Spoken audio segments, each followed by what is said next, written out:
o nosso pequeno planeta azul. A ciência moderna rasgou horizontes novos e já consegue responder a inúmeras perguntas que desde o início dos tempos atormentaram os seres humanos.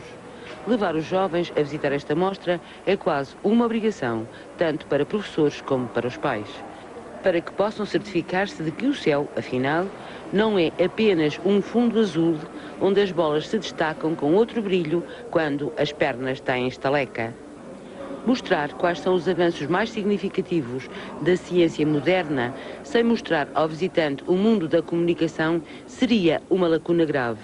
E hoje as fibras ópticas permitem levar a imagem e o som a qualquer parte com grande fidelidade. Para realizar esta exposição, houve que contar com a colaboração do Laboratório Europeu de Física de Partículas, o CERN, e com o ESO, o Observatório Europeu do Hemisfério Sul, assim como com a participação da GNICT, Junta Nacional de Investigação Científica e Tecnológica. Do infinitamente grande ao infinitamente pequeno, à luz da assimetria das leis físicas. As galáxias e a formação das estrelas. Pensando bem, todos nós conhecemos o interior de uma estrela. Cada molécula do nosso corpo contém matéria outrora submetida às elevadíssimas temperaturas e pressões do centro de uma estrela. Infinitos de um universo ao outro, uma realidade particularmente excitante que, sem dúvida, o Eurico da Fonseca vai a todos convidar a visitar, não é, Sr. Eurico? Com certeza, e eu tenho pena é que esta exposição é imprescindível.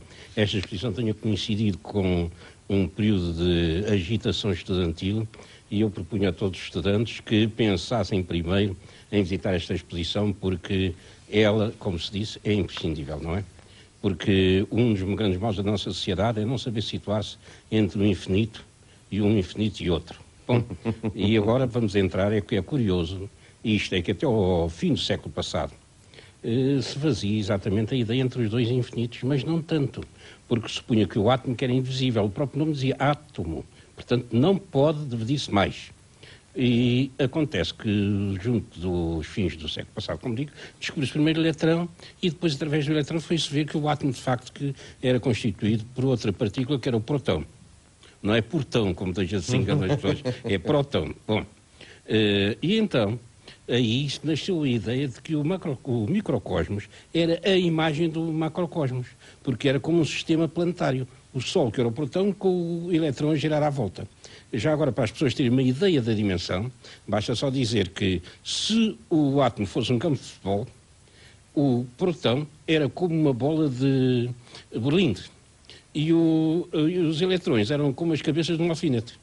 Bom, mas depois de ter passado esta imagem popularizada, falada muitas vezes em livros de ficção científica e muitas outras coisas, depois acontece que se começou a verificar que não, que o próprio próton era composto por muitas outras partículas. E então lá estávamos novamente as proporções. O próton era como um campo de futebol e as outras partículazinhas que estavam lá dentro dele eram como bolas de berlinde.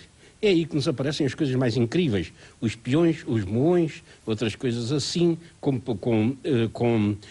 características como era o charme, o encanto, portanto, e também o spin, que é uma espécie de saca-rolhas, frente aos seus movimentos, tudo isso. Enfim, não temos tempo agora para entrar em pormenores. Era um curso completo de física das partículas. Mas, principalmente, chegou-se à conclusão de que haveria uma partícula, de facto, a última partícula da matéria, as últimas partículas, que eram os quarks. Havia uma porção de quarks, cada qual com as suas qualidades, lá vem a tal história do charme e tudo isso, mas havia um que escapava, que era o que chamado top, mais pesado de todos. E ora, fez precisamente ontem, em 3 semanas, que por coincidência com até com esta exposição dos infinitos, foi descoberta pelos laboratórios Fermi, nos Estados Unidos, foi descoberta a última partícula. Ainda há uma que falta, que é o neutrino, ou mais outra, o nome que não tem tanta importância. E porque as investigações concentraram-se, de facto, sobre este top quark.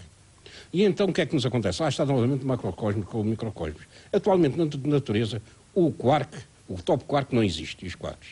Mas qual é o interesse deles? É que eram básicos, primeiro, para se compreender toda a arquitetura da teoria moderna da física das partículas e, portanto, de toda a matéria. E, em segundo lugar, porque eles teriam existido no começo de todas as coisas, no começo do universo, quando se deu o tal Big Bang. E assim ficou, de facto, comprovado que todo esse edifício feito pela física moderna está certo. E isto é extremamente importante. Afinal, os cientistas não se enganam tanto como as pessoas pensam.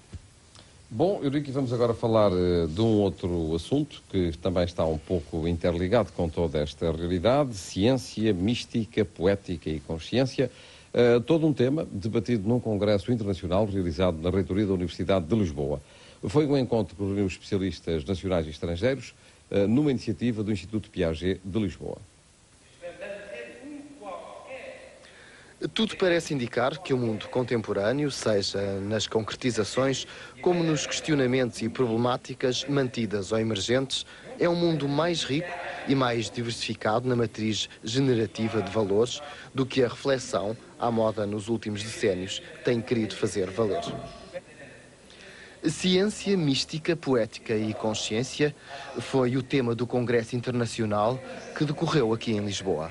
Este congresso tenta conjugar a reflexão atual, neste final, digamos, de século e começo do novo milénio, 4 grandes temas fundamentais do pensamento de todos os tempos, que é a ciência, ou as ciências de uma forma geral, a poética, a mística e a consciência.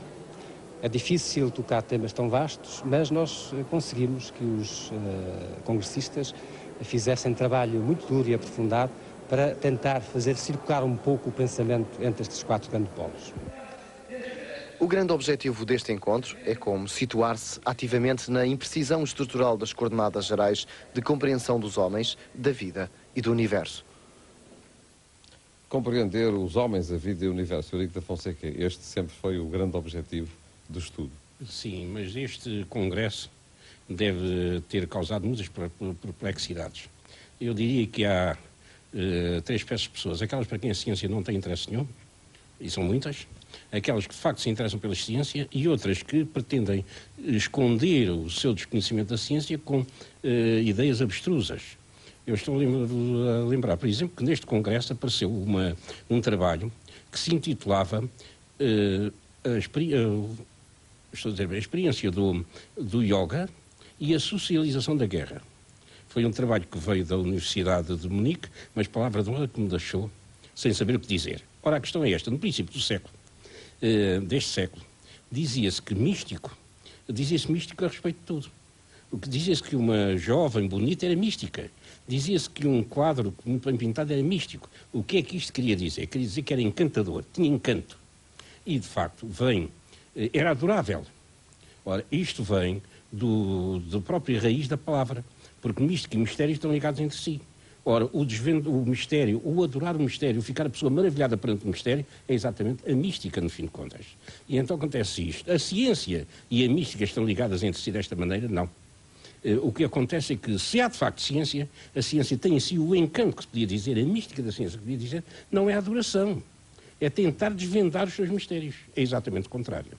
Isto, de certo modo, também foi lá explicado, mas a poética está, a poesia ligada à ciência está, porque há muita coisa na ciência. Eu estou-me a lembrar até de uma ideia de um cientista francês, uma frase de um cientista francês, em que ele disse que o poeta cantava a beleza da flor exterior, mas que o cientista que o era, que cantava e admirava toda a beleza que estava para além do aspecto visual, toda aquela construção da flor.